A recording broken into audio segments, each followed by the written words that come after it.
Yeah, good morning. Welcome to this wonderful podcast.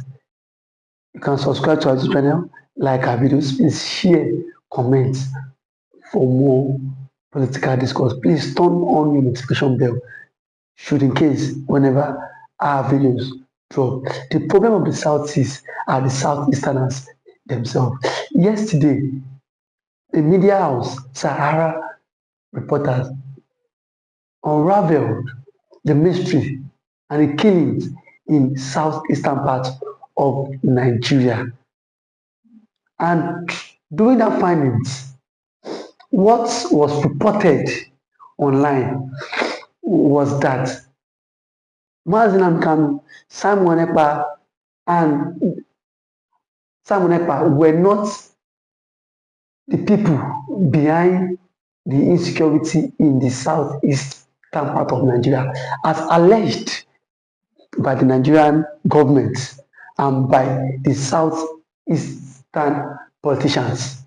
The southeastern politicians for years have carried out this propaganda and lies that Nnamdi Kanu, Simon Ekpa has been the people championing insecurity in that region. And why insecurity has been persist for for years now. Nobody could bring an end to insecurity in the region of southeastern part of the country. Accusations has been it is always Simon Ekpa, it is always Mazi Nnamdi Kanu, it is Mr. A, it is Mr. B. Up to today, nobody can tell us. But Sarah reporter has come out to say that the people causing insecurity in that region, these are the vigilante group formed by the government, by the southeastern governments themselves. They are in disguise attacking people, robbing people of their belonging, causing havoc just to tag these people enemy of the state.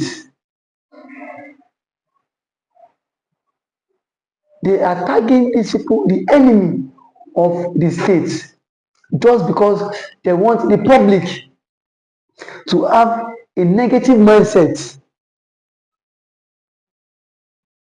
so that the public could have a negative features of this set of people. In the first place, why would the vigilante group be going around buying people, after buying people, coming out to decimate false informations that IPOB members are the one killing? And this is what the Nigerian media will not report this, because they themselves are also accomplices of what is happening in the southeast. They themselves are also accomplices of the injustice that is happening in the southeast. For the fact the people have come out to say we want to leave this contraption called Nigeria, that should not be a crime. Secession should never and would never be a crime anywhere in the world.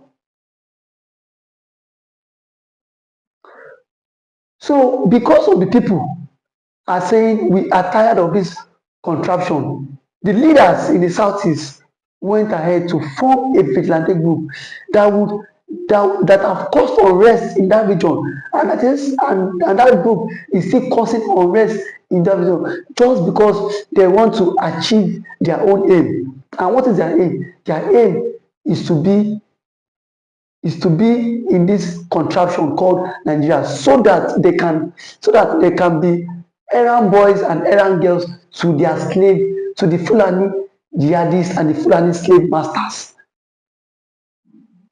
But thank God for this new revelation. Thank God for this new revelation. The media that has come out to say that has pointed accusing fingers at all the vigilante groups in the southeast. And this vigilante group are being enacted by law. So for the fact that these vigilante group are being enacted by law, are you now, does that mean they have the constitutional power to go about flying people, to go about causing unrest in the states? If this set of people cause unrest, now the government will come out to say this, it is the IPOB that is causing unrest in the southeast. We start giving all sort of names. The Nigerian army will not come out and tell people the truth who are causing the unrest in the southeast. At this point, the governors themselves need to be held accountable, because you cannot form a vigilante group and the group has gone beyond your control, beyond your constitutional power. I think someone said this vigilante group that was being formed, these are the talks the governors use during their electionary period. These were the talks that was being used during the electionary period. And now, these governors want to compensate them by forming a vigilante group in that state. And in return, the vigilante group has been causing mayhem in every nooks and crannies of the state. But the governors, in disguise, will come out and say it is the IPOB that is causing mayhem in the state. The governors will come out and say it is Mazi Nnamdi Kanu who is in detention that is causing the mayhem in the state. They will come out to say SIEMON EKPA is orchestrating evil in the state.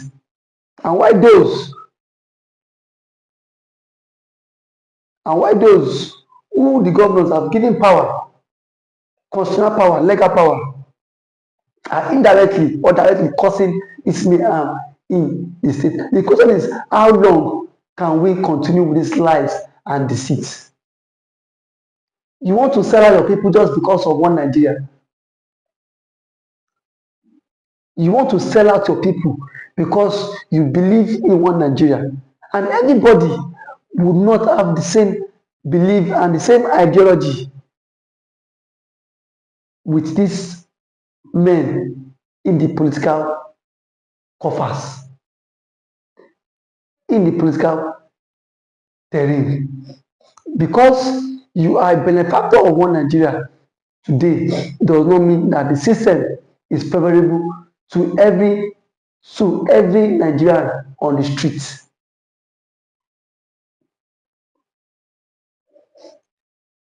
The Nigerian media should learn to always report the facts and stop mixing sentiments with while dishing out reports to the public. Thank God for this media house that has come out to say that these are the people causing the insecurity in the southeast. Leave Mazi Nnamdi Kanu alone of all the insecurity in the southeast. These men are not the one orchestrating this evil in the southeast, but rather the vigilante group that has been created by the governors has contributed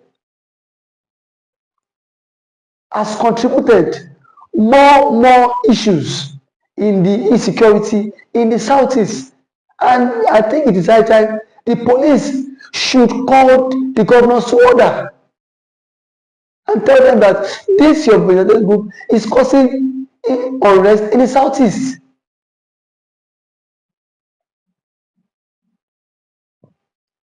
It is not every time we come out here and sit and say Mr. A is the cause of unrest in the southeast. And that's why you are the governor. So there is no arrest in those states that the governors does not have knowledge about, except they are pretending or unwilling to tell the people the cost of the insecurity in the southeast. Now that the media house has come to say that the Vindicated group that is being set, the Vindicated group in the southeast are the major threats of that region, not Mazi in Nnamdi Kanu. So I think the governors at this point would leave Mazi Nnamdi Kanu out of their tongues, because you cannot always accuse a man of insecurity in the southeast. And why the major reason of insecurity in the southeast is the Vindicated group. I think the people need to understand that to be in one Nigeria should never be a do or die affairs. You cannot create artificial insecurity in your different states and then attribute or push the blame to one particular individual. For how long can we continue like this? Just because you believe in the contraption called one Nigeria, and these people does not believe in the contraption called one Nigeria. The question is, what has one Nigeria done for the common man? The one Nigeria is just there, enriching the political class, because the common man on the streets is suffering on a daily basis. What has been the benefit of the southeast ever since the amalgamation of Nigeria in 1914? The southeastern part has been neglected. It has been neglected. Nothing to show for it. The southeastern part has been neglected. Nothing to show for it.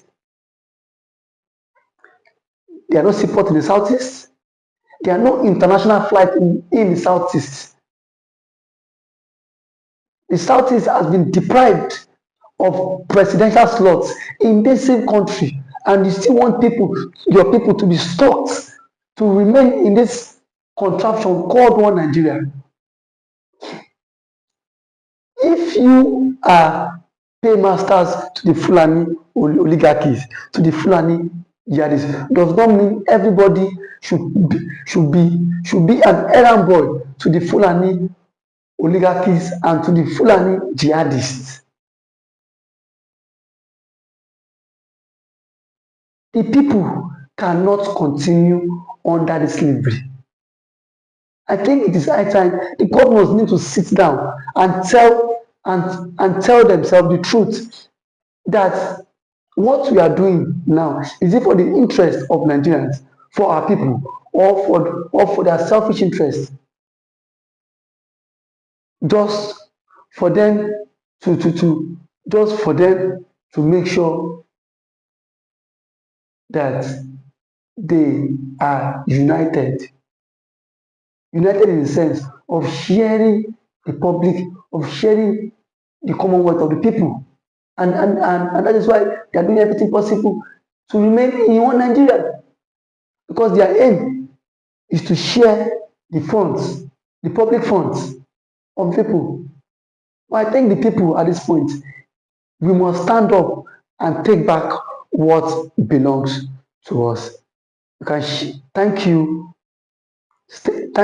for staying tuned to this wonderful podcast. Please like our videos, share, comment for more political discourse. Thank you so much. For that wonderful question, the answer of this great platform. First and foremost, I want to say SIEMON EKPA has come out to say, or has outlined countless times, that he said that the Nigerian government cannot win Biafra with a barrel of gun for the second time. Now when he said that, see, Nigerian government cannot win Biafra with a barrel of gun, it means that nobody needs to die for them to exit Nigeria. Now, Ojukwu fought Biafra in a different dimension. Now, Nnamdi Kanu did it via his own dimension. So EKPA is taking it globally. And now, we've seen world body recognize Biafra.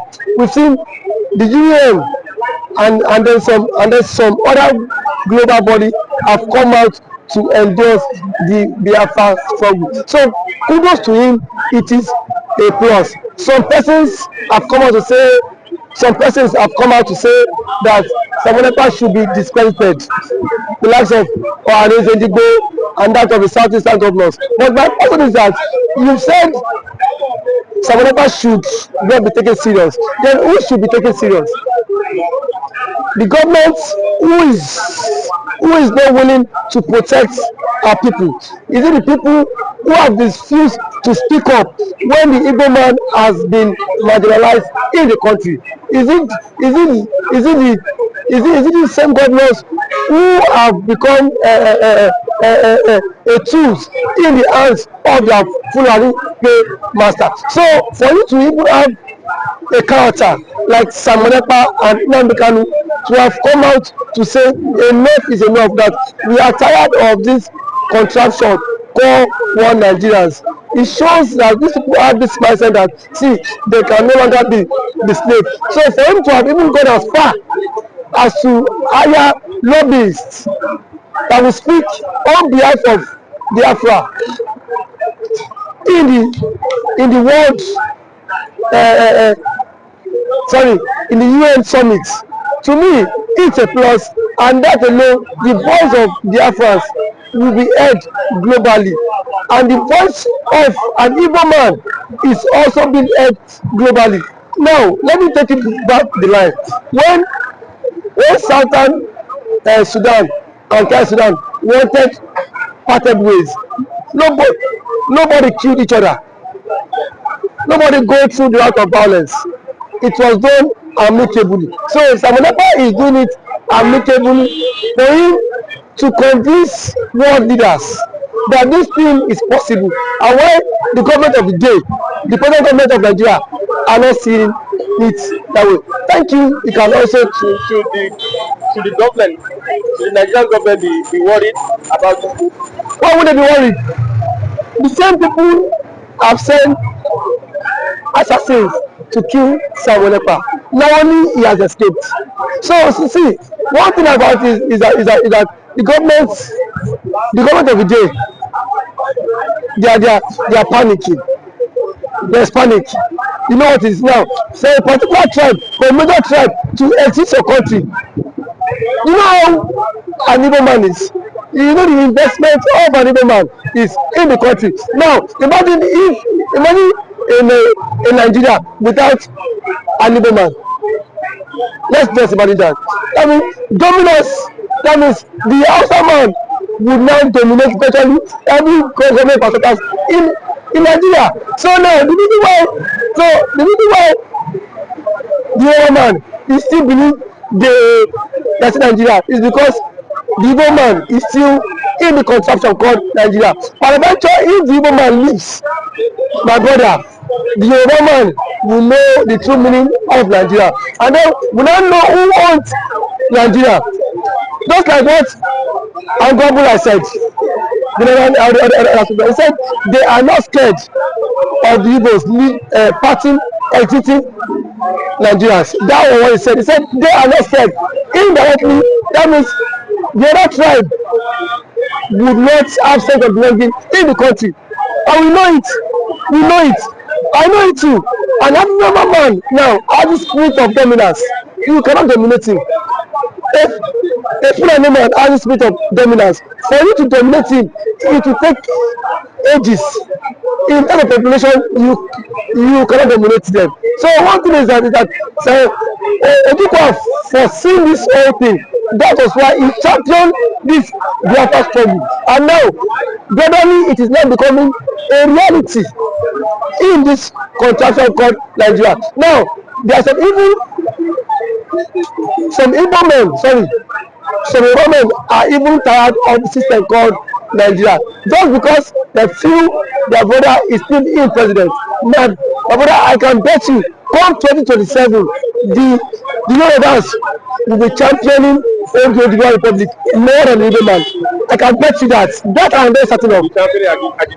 Yes, we will championing because it is certain when their president, when their brother is being kicked away from the presidency, already there is a plot, and which he himself cannot escape. The president himself knows that there's a plot, and then the big shots in the north are formed alliance. You know it. RFI, a powerful influence in the north, is not in the league. Sorry, is not in good terms with the president. And no, nobody can take that factor. What RFI did.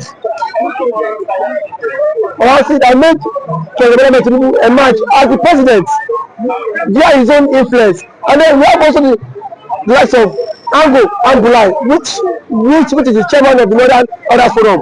He said post that election that the Northern Others Forum supported Tinubu, but come 2027, Tinubu will not get their support. So what does that mean? Now if the average left person is not giving the vote, now where will they get the vote? It just come by 2027. The same thing the Yorubas have tagged the Igbos for.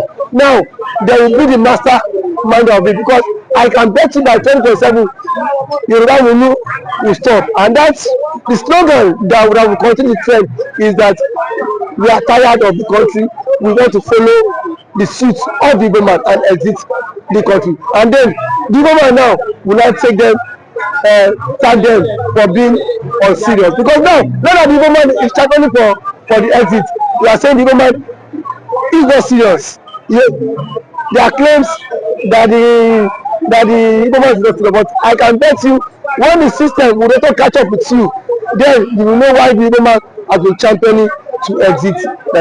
Thank you for always coming.